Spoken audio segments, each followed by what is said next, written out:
Hi, this is Judy Copenbarger. Welcome. I'm glad you could be here today because we're going to answer a very important question. And if you don't have the question in your mind right now, you have. Here's the question.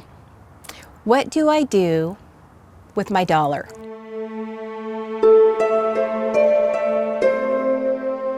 You know, one of the most important questions you can ask and get an appropriate answer for is, what do I do with my dollar? Where do I best put my dollar to serve me? So here's how you answer that. We're going to talk about a concept called laddering. Laddering is a concept often associated with investments that have a maturity date. So if you have a bond, it has a maturity date of 5 years, 10 years, maybe 30 years. That's when it comes due and you know it has ended and it's time for a new one. Another example of a maturity date would be one that you may have had the experience in a CD at the bank. If you have a CD at the bank, you invest your money for 6 months, 24 months, maybe 60 months, and you know at the end of that period, the document will mature and you can either roll it over and do it again or take your money out with the interest that you've earned. Those are examples of laddering in motion. Today, we're going to discuss laddering as a way to answer your question, where do I put my dollar? We're not going to talk about an investment instrument. We're going to talk about laddering using the concept of time.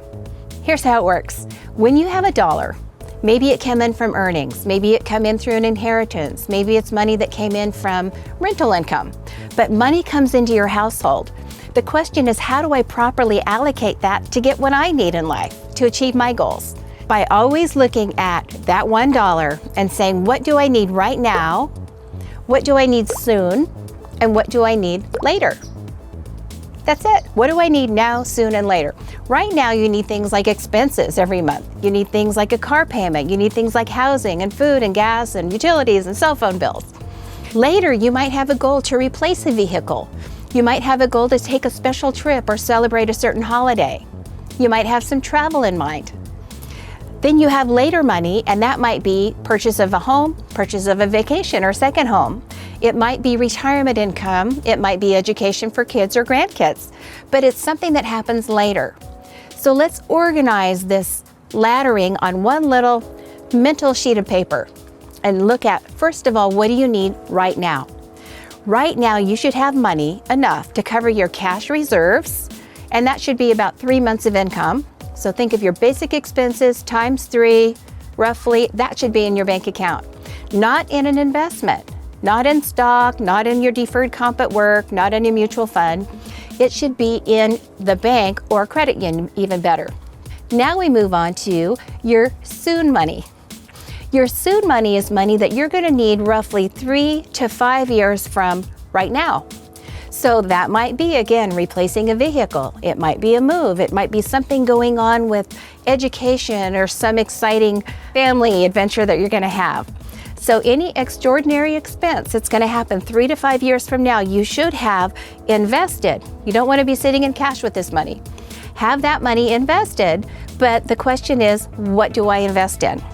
So the big important thing to remember about your soon money is it needs to have liquidity as one of its essential elements. And liquidity is just your availability of the money when you need it. So if you have a certain stock, a certain mutual fund, a certain bond that has liquidity as an element, that means you can get it out right now. Within a week, you have the money and you can achieve that goal and write that check. So the investment choices you have that have liquidity as an option are going to be things like mutual funds, which is a collection of stocks or bonds or alternatives. You could have a stock portfolio. You could have a bond portfolio or bond funds. You could have alternatives, which are non-corollary assets. By non-corollary assets, I mean assets or investments that don't go up and down with stocks and they don't go up and down with bonds. So interest rates don't affect them and the market movement doesn't affect it. So this might be things like real estate, it might be things like gold or foreign money, it might be things like gas and oil. It doesn't really matter what the stock market or interest rates are doing. They may make money independently. That means they're alternative. So when you put together this portfolio of stocks or bonds or mutual funds or alternatives, maybe short-time real estate like REITs, R-E-I-T, that's a real estate investment trust. When you put together this portfolio, you just want to keep in mind, working with an advisor perhaps, that liquidity is the most important element. It's earning money, not sitting in the bank, earning money, but as soon as I need it, I've got it and I can achieve the goal. That's for soon money. The one thing you want to know about a portfolio that's in your soon money, your 3 to 5 year from now money, is you pay for it one of two ways. And you always want to know how you're paying for the services that you're receiving. So there are two ways that you pay for advisory services. One is you have a portfolio that you pay for retail. So you're buying a fund, you're paying an investment manager somewhere to build that portfolio for you, and there's an ongoing fee to that.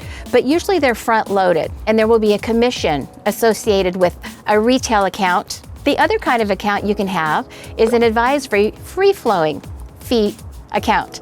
And that's the kind of account where you just pay a percentage of what's in the account every year.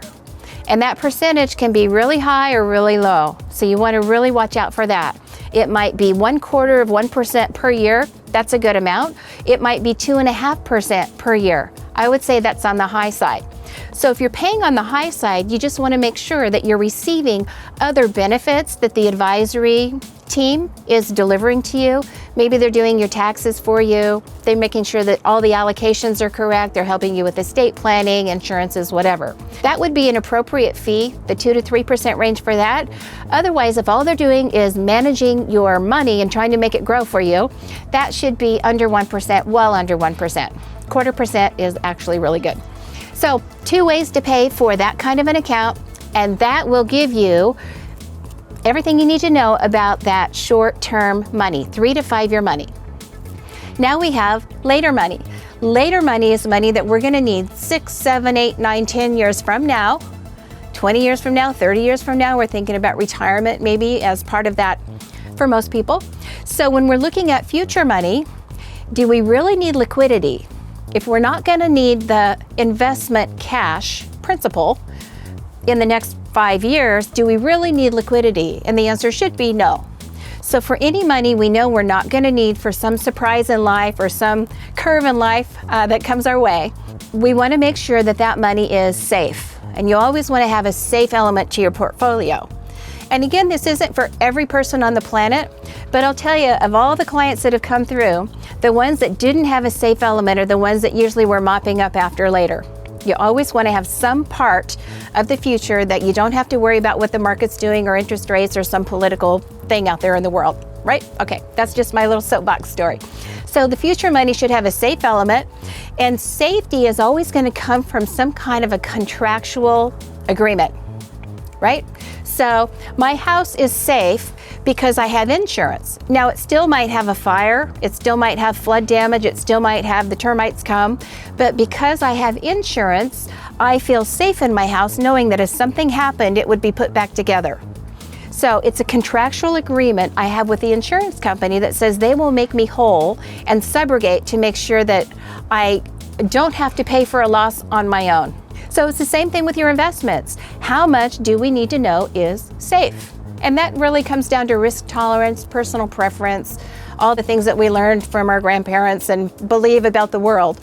But I'm a moderately conservative investor, and most of our clients are on the conservative side. So we call that stewardship. We just want to make sure that what we earned isn't just going to go, poof. That's a legal term and a financial term. But we want to make sure that it's protected.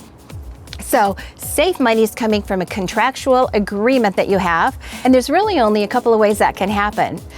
Any kind of an insurance wrapper or an insurance policy, maybe a legal contract, are going to be the ways that you protect your money that you're going to be using for later. So let's look at an insurance policy. You could have a life insurance policy perhaps, maybe one that has long-term care or health benefits to it. But that life insurance policy also has an element to make sure that you're made whole in the event that you lose your life, lose your health, lose your ability to earn money. So that's a way to replace your ability to fund your future. Another way you can do that is by having an insurance wrapper around an investment. So there are many kinds of annuity contracts that do that. And by annuity contract, I'm not meaning annuitizing, because when you annuitize, you kind of give up the principal and take an income, which, isn't always suitable. But when you have an annuity, you can have one that is variable, you can have one that is indexed, and you can have one that is interest related. If it's a variable contract, you have a nugget of stocks and bonds and holdings that are pretty much like a portfolio of stock or maybe even a mutual fund. But around that basic investment portfolio, you have an insurance wrapper. And the insurance wrapper gives you guarantees. Guarantees, there we are again, that contractual agreement that protects you. One might be that if your nugget goes down in any year, let's say you lose 10%, it'll build you back where you were and then add something to it, maybe 5 or 6%. So every year you're guaranteed 5 or 6% return, even though the market didn't do that. So the insurance comes in when your nugget goes down and they bring you back and then up where it should be. That's the insurance. That's what the insurance company is covering for you. Another thing the insurance might do for you is make sure you have a guaranteed income when you decide to in the future. There's all kinds of riders and all kinds of performance benefits that can happen in a variable contract. What you want to watch out for in these is that you don't end up paying too much for guarantees or rider benefits than you should. So if you're paying more than 3.5%, 4%, 4.5%, 5%, I see up to 8% per year for these riders, you're not even going to be able to earn enough most years to cover the fees. So in that case, the insurance company wins, the client loses. So make sure you're very clear on how to determine your fees. One way that you can make sure you're not overcharged, you're not overpaying, and your fees are just right for you is by watching our video, Choosing the Right Mutual Funds. In that video, it spells out exactly how to determine what fees you're paying and what fees would be appropriate for you. So that's everything you need to know about a contract that is variable in nature. The next kind of contract is indexed. So an index contract is kind of the best of both worlds. It's part variable, it's part interest. And what I mean by that is you get the benefit of what's happening in the markets. And we've had some good markets in the last few years. So when the market goes up, you benefit from that, but you're not actually invested in the market. There's a crediting method. So when you have a CD at the bank, you go in and there's a placard that says you're going to earn 2.4% for a 24-month CD, you already know what you're going to earn. In an index contract, you don't know until the end of the period. So it might be the end of the month, monthly, it might be the end of a year, annually, or the end of 2 years, if it's a biannual. So at the end of that period, they'll look at what the market's done, they'll add up everything that you've earned, and then they'll give you a credit. The nice thing about that credit is it never goes away. We call it high watermark. Your investment will go up annually, locks in, and it's never put at risk again. The next year it goes up annually, it's never put at risk again. So it locks up, you're safe. So all the money you put in, all the money the market puts in for you is safe, locked up, and not put at risk, no matter what happens in the world or the economy or what happens with our markets. The third kind of contractual agreement that you can invest in is an interest-rated annuity or some kind of an interest instrument. And the one that's probably easiest to find is every bank and every credit union has one on the desk. And that's the one that says you're going to get a couple percent, or maybe it's only 1%, maybe it's 3%. But based on the interest rates, they will give you a return of whatever the interest agreement is at the end of that term or that period when it matures. So at that point, they'll give you an option to renew. They'll renew you at a higher, lower rate or market rate, or you can just take your money and invest in something else. So an interest contract could be a CD. It could also be some kind of an annuity where you have a guaranteed interest rate, guaranteed interest rate that no matter what happens, you're going to earn that flat rate every year for the life of the contract. So those are your three: variable, indexed, and interest rated contracts for long-term money. This is the money that I'm going to need later, 6, 7, 8, 9, 10 years or longer. When you want that safety element, that's where you're going to go to find them. One thing you want to remember is you don't want to use these really great contracts for soon money, and definitely not for now money. With all that being said, there are some really great soon money contracts available if you can afford the liquidity risk. And liquidity risk means you can't really get your hands on it. There will be some kind of a penalty associated if you take it out too soon. But there are contracts available that are 2 years, 3 years, 4 years, 5 years that you could look at if you really have that urge to be safe, even in the short term. But for the most part, in general terms, your now money should be liquid in the bank. Your soon money should be mutual funds or a collection of stocks, bonds, and alternatives. And you know how to pay for them now. And your later money should be in some kind of a safe instrument or combination of instruments that make sure that you don't have to earn it again after having some kind of a loss based on the market. So this will help you as you're moving forward when you're thinking about your goals and the kind of things your money needs to do, where you need to put your dollar. And all we've talked about is the investment dollar. You also have expenses dollars, you also have safety dollars, there's lots of other dollars, charity dollars. But when you're looking at your investment dollars and you want to answer the question, where do I put my dollar? This will help you. The concept of laddering will really make a difference if you apply it, and I know you can. We'd love to get a conversation going, so please send your questions, like this channel, and we're so blessed that you could join us today to learn all about laddering. Have a wonderful day. God bless.